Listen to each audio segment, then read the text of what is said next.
police officer with York County Regional Police Department.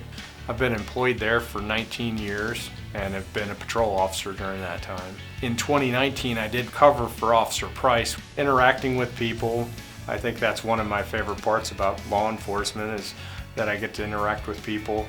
Just coming to work in general, I mean, I'm kind of a morning person, so I like getting up and going to work and doing my thing. I think just getting to know the students, because like the last time I filled in, they've graduated by now.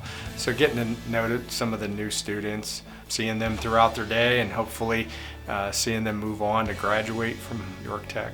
I was in the military prior to being a police officer. I was a combat engineer, but so I got a mechanic badge through the military and some other things. So when I got out, I started buying Mustangs and working on them and take to car shows and stuff like that.